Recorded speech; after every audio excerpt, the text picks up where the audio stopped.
Hola, mi nombre es Donatiu Miramontes y en este espacio les voy a platicar de temas que tienen que ver con ciencia y su relación con nuestro contexto social y político.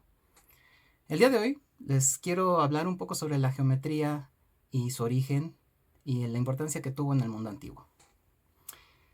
Como sabemos, la geometría es algo más que una materia para obligarnos a memorizar muchas fórmulas cuando somos pequeños. Su nombre nos revela su origen, la medida de la Tierra. Habría surgido de necesidades materiales bien concretas, como distribuir y delimitar las zonas y terrenos de los primeros asentamientos humanos, así como estimar la cercanía a otras poblaciones. Esto claramente con fines tanto pacíficos como bélicos. Todas las civilizaciones de la antigüedad desarrollaron esta disciplina, y en particular su conservación y sistematización a manos de la cultura helénica y lo que ha sido llamado la civilización occidental, fue la más influyente en la construcción de lo que llamamos el mundo moderno. Sin embargo, esto no habría sido posible si no fuera porque otras culturas también resguardaron y aportaron mucho de ese conocimiento cuando fueron tiempos de guerra y oscurantismo.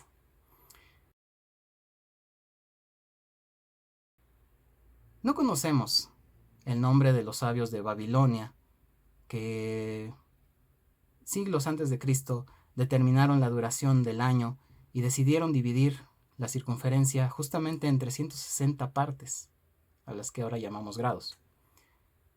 Ese sistema sigue siendo utilizado por nosotros gracias a que tiene propiedades que resultan muy útiles para poder trabajar con estas unidades de medida angular. Por ejemplo, un triángulo equilátero está formado por ángulos de 60 grados, mientras que un triángulo rectángulo se caracteriza por contener un ángulo de 90 grados.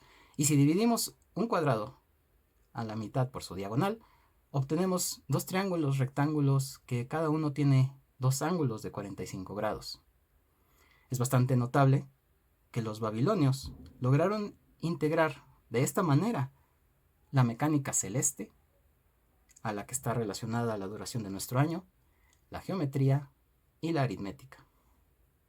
Algo parecido harían en su momento también civilizaciones como la maya.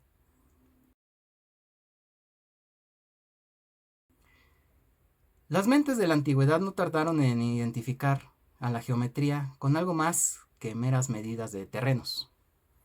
Se dieron cuenta que la medida de las cosas tenía el potencial de explicar el mundo mismo, por lo que esta disciplina fue considerada como una forma de acercarse a la espiritualidad, en un tiempo en que la ciencia y el misticismo no tenían una división clara.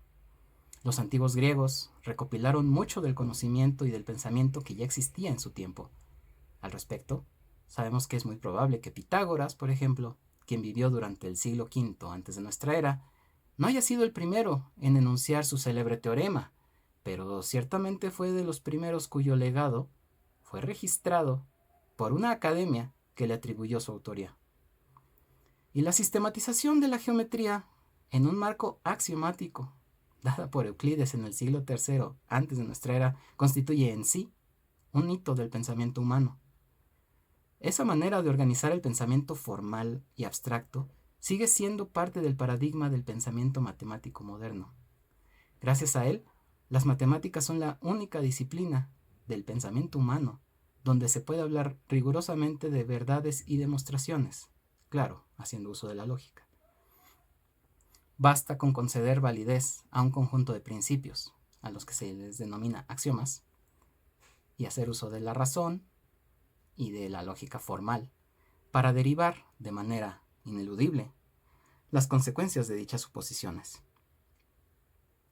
Probablemente no haya existido otra obra que haya impulsado tanto el pensamiento matemático y racional que los elementos de Euclides.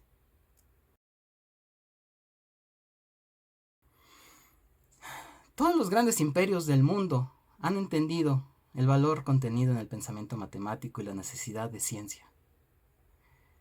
Pero eso no ha evitado que en ocasiones mucho del conocimiento se termine perdiendo para siempre por motivos políticos, económicos y religiosos. Y que las personas que lo desarrollan y resguardan sean perseguidas cuando el pensamiento racional les amenaza. Tristemente, célebre es la historia de una de las mujeres más reconocidas del pensamiento humano. Hipatia de Alejandría nació durante el siglo IV de nuestra era, hija de un prestigioso filósofo y astrónomo, de quien heredó gran capital cultural, y continuó su escuela, logrando con ello además ser reconocida por los sujetos políticos más poderosos de su ciudad. Claramente, sus tratados sobre las secciones cónicas como la parábola o la hipérbola, o su aporte en el perfeccionamiento del astrolabio, herramienta con la que se ubicaban los marineros en esos tiempos, utilizando la bóveda celeste como referencia, no fueron precisamente lo que despertó la animadversión del obispo de Alejandría, Cirilo. La cercanía de Hipatia con su pupilo Orestes, prefecto imperial de Alejandría, y su adhesión a las enseñanzas para entonces llamadas paganas, probablemente fueron factores mucho más relevantes en la trama de intereses políticos y religiosos que desembocaron en su muerte en el 415 de nuestra era, a manos de una turba de enardecidos cristianos seguidores de Cirilo, quienes la apedrearon hasta destrozarla para después incinerar sus restos en un templo.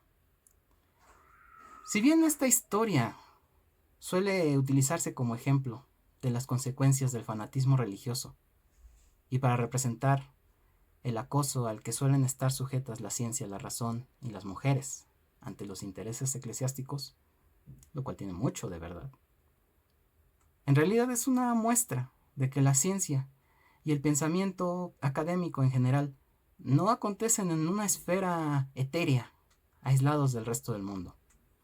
Al contrario, se encuentran siempre enmarcada en un horizonte histórico, con un contexto social y político que les condiciona, pero también sobre el cual influyen. Eso es todo por hoy y espero que haya resultado interesante